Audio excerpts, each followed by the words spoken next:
Hey everyone! Welcome to the Bold and Beautiful 24. I'm Alessio, and I'm so excited to have you here. If you love Bold and Beautiful, then you're in the right place. Make sure to hit that subscribe button and turn on notifications so you never miss a video. Alright, let's dive right in. After a clash with Ridge, Bill's floored to learn Liam has an inoperable brain tumor. Today on The Bold and the Beautiful, the fallout continues. Sheila mourns her granddaughter. Lee pushes Finn to let go of the daughter he barely got to know. And in a moment everyone's been hoping for, Liam finally starts to stir. Liam's hospital room, Hope, Steffy, and the waiting game. The air in Liam's hospital room is heavy with worry.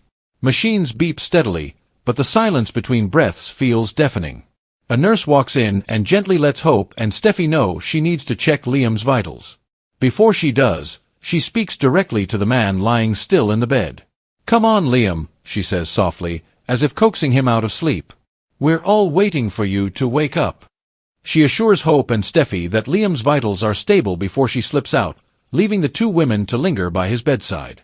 Hope, her voice tight with emotion, brings up the one name that keeps circling back, Bill. Everything leads back to him. Liam is in that bed, fighting for his life, and they know exactly who made the chain of events possible. Bill Spencer. Bridget arrives. Bridget Forrester enters the room next. She wants to check on Liam herself. After all, it's not just another patient, this is family. She listens as Hope and Steffy talk about how much they love Liam and how hard this wait is. Bridget learns that neither Kelly nor Beth have been told anything yet. Steffy's voice breaks as she says, "They can't lose him, Bridget. They just can't." Grace Buckingham enters a moment later and tells the women she needs to examine Liam herself. She gently urges Steffy and Hope to go be with the others while she does. Bill versus Ridge. The explosion. Out in the hallway, emotions are running just as high. Bill approaches Ridge and Taylor and tells them bluntly, he wants to see his son. There's no sugarcoating it. Bill owns up, he knows what he did. Getting Luna out of prison was a reckless move. He knows it. He regrets it. He just prays that losing Liam won't be the price he has to pay. "I have to see my son," he says, his voice cracking.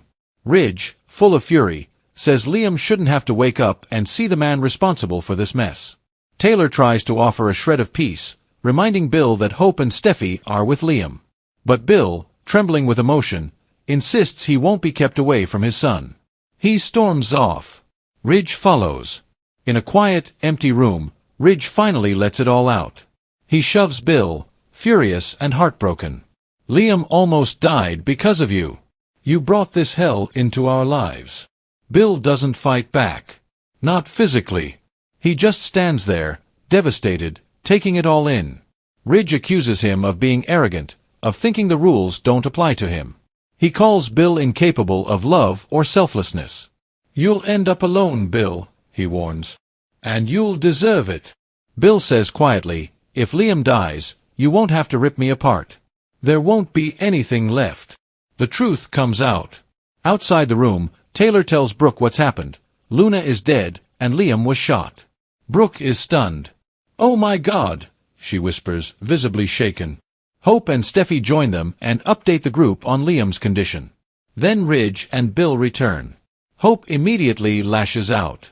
"What are you still doing here?" she demands. Bill replies, "I'm here for my son." Hope's fury spills over. "You're the reason he's in that bed.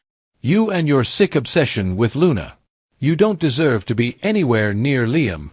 Bill pleads with her. "I'm not leaving him." But Hope's not done. She drops a bombshell that floors everyone, especially Bill. "You think you've got it rough? Liam has been battling cancer. A brain tumor.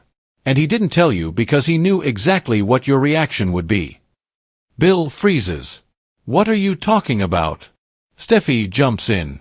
Even if he survives the shooting, the tumor is inoperable. Bill reels. The news hits him like a freight train. Sheila's grief, Finn's conflict. Back in her hospital room, Sheila is reeling from the loss of her granddaughter. Despite everything Luna did, Sheila had hoped she might turn things around. Now, she'll never get that chance. Finn tries to get her to focus on healing, reminding her that things could have been worse. Lee enters and asks to speak to Finn alone. Deacon takes the hint and gives them space. Lee cuts to the heart of it. How do you really feel about Luna's death? Finn admits he's conflicted. Yes, she did terrible things. But she was also his daughter. Her life was filled with trauma and unhappiness. How could he not feel something? Still, the idea of Luna being anywhere near Hayes makes him sick. She could have killed Steffy, he says, unable to shake the horror. Lee gently tells him it's time to let her go. Deputy Chief Baker arrives with more news. Luna pulled a gun on a teacher at the school too. Even if she had survived, she'd be going back to prison, and never getting out. A glimmer of hope. Back in Liam's room, Bridget grows more concerned about how long he's been unresponsive. Grace encourages her to step out and be with family. Alone with Liam, Grace leans over him, whispering, "We can't lose you, Liam. We just can't." She's on edge, more frantic than usual. This isn't just a case to her. This is personal. Meanwhile, outside, Bill is trying to process everything.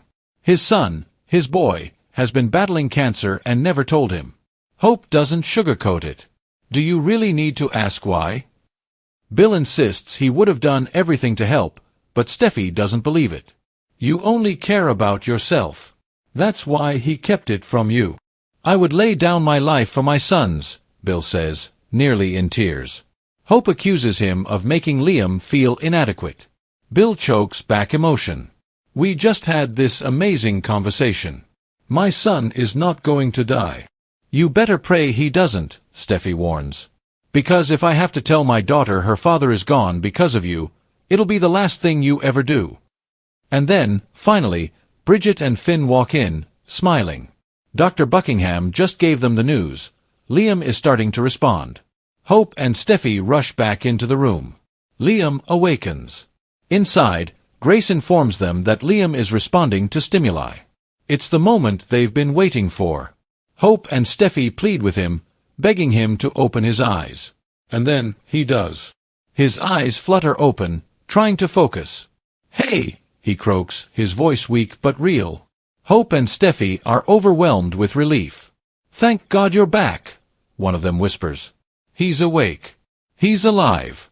A final thought, rewriting the past. While Liam fights for his life, some fans have started noticing a troubling pattern. The writers keep rewriting the history of Luna's descent and Bill's choices, painting them in dramatically altered shades. Back when Luna first arrived on canvas, she and Poppy were close. She had a promising job, a wealthy boyfriend, and a bright future. But now we're supposed to believe her whole life was dark and broken from the beginning. And Liam? He chose not to tell Bill about his diagnosis. Not because Bill's obsession with Luna made him untrustworthy, but because Liam didn't want to worry his family. He said that multiple times. But now, the show acts like Hope and Steffy were completely justified in keeping Bill in the dark, and even blames him for Liam's silence. Fans are asking, why isn't Bill allowed to be angry? Why isn't he lashing out at Taylor, Carter, or anyone else who knew the truth and said nothing? Why does he keep getting sidelined? That's the kind of storytelling that's frustrating, because it feels like we're being asked to forget what we actually watched. Let's hope the writers course correct soon.